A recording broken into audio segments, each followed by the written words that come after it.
So this is my most recent purchase.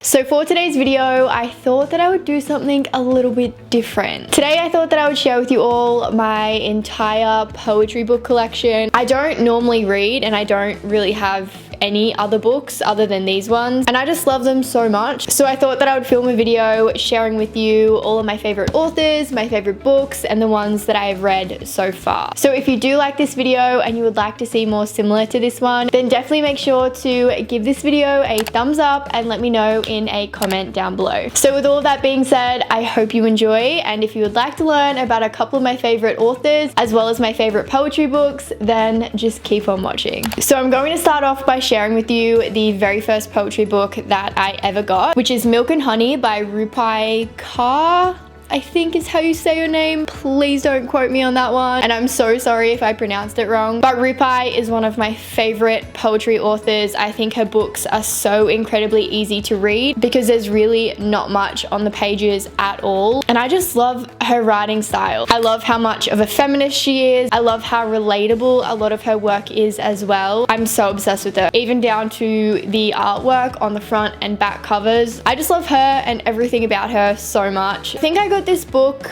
a few years ago for my birthday, and ever since I read this one, I was on the hunt to find authors that are similar to her or any of the other books that she has. So she was really a major influence in me getting into poetry. I don't know what it is about poetry, but I'm just so obsessed, and I definitely owe all of that to this book right here. So going along with that one, another book by rh is The Sun and Her Flowers. As soon as I read Milk and Honey, I was determined to see if rh had any other books, and this was the very first one that I found. I'm just so obsessed. Again, it's exactly the same thing. This one is a little bit lengthier, and the poems and passages are a little bit heftier. Like, there's a little bit more to read, but that's okay because I kind of like stepped it up a notch, you know? I'm so obsessed with this one, not only with the artwork in it, but the poetry, the words, everything that she writes, I'm obsessed with. I also really like this one because it's divided into chapters, and each chapter starts with a grey page with the title on it, which I think is just really aesthetic. I found that that's one thing with all of these poetry authors that I love. All of their books look nice,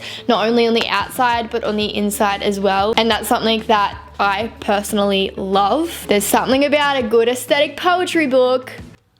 The white girl in me goes crazy. I'm obsessed with rh. I love all of her stuff, and if you know if she has any other books, definitely make sure to let me know in a comment down below. So the next author that I'm going to be talking about is someone that I'm obsessed with, someone that has a very similar writing style, and someone that I am determined to collect every single one of her books, and that author is rh.sin. So she writes a lot of really similar stuff. I've got a couple of her different books here that I will go through with you. So this first one is called She Felt Like Feeling Nothing. I think if you've been through anything in terms of relationships and heartbreak and losing who you are, trying to find who you are, and really just trying to love yourself at the end of the day before anyone else, I think a lot of her books you'll be able to relate to and find super helpful, and that's why I'm so obsessed with them. These books have helped me through a lot of really hard times when it comes to relationships and trying to find myself after being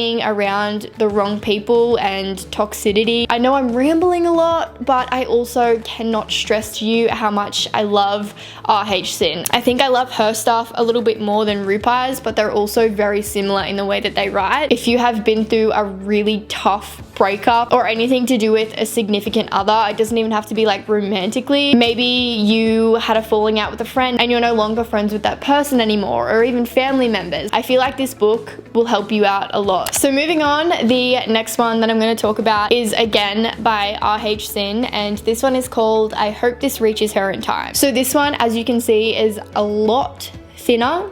It's tiny. Again, I love this author because she surprises you. Sometimes she's got books like this, and then the next one that I'm going to talk about looks like this. So this one doesn't really have any blurb on the back or anything like that. It just says call ended. It's been a while since I've actually read this one, so I can't really tell you all of the details about what's in it. My biggest recommendation would just to be to go out and buy it and read it yourself. Even if you're not much of a reader, I think this is perfect for you because it's little and it will take you you not too much time to read at all. So the one that I quickly showed you before, this big fat one, he surprised me a lot when I got him in the mail. I was like, oh my god, I am never ever going to be able to finish this. But surprisingly, I did, because again, her writing style is just like short and precise. There's only like 1 or 2 paragraphs on each page. So even though it might seem intimidating, it's really not that intimidating. This one is called A Beautiful Composition of Broken. So the little paragraph on the back of this one says,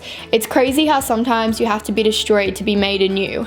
Everything happens for a reason. Just like this moment, I do believe that what you're dealing with will pass." So I read this book when I was struggling with my own identity, after I had been hanging around with someone that made me lose who I was and made me forget what I loved. For a really long time, I started to focus on, I'm too much of this, I'm too much of that, I say too much of this. So when I bought this book, it was perfect timing, because this book really does talk about how you have to be destroyed to be able to be reborn into something better. I think something that comes out of a lot of these books is that even when things get really, really tough, the tough times build you and make you stronger into a better person. You just have to fight your hardest to get out of the dark days and the shitty times to be able to come out on top. And that's why I would totally recommend these books to anyone. Another recommendation and another one to add to the collection. And last but not least, I have this one right here. I'm obsessed with this one because of the cover. It's the main reason why I bought it. And this one is called Empty Bottles Full of Stories. So this is my most recent purchase, and this one is again by rh.sin, but it's also co-written with Robert M. Drake. So it's really interesting because I originally bought it for rh.sin, but I have also now been introduced to a new poetry author, and he's male, which reading from a male perspective is extremely different to reading from a female perspective. So this book is split up into 2 portions directly down the middle. The first half of the book has all of Drake's stuff, which is a little bit more lengthy. Some of them go for 3 to 4 pages, which is not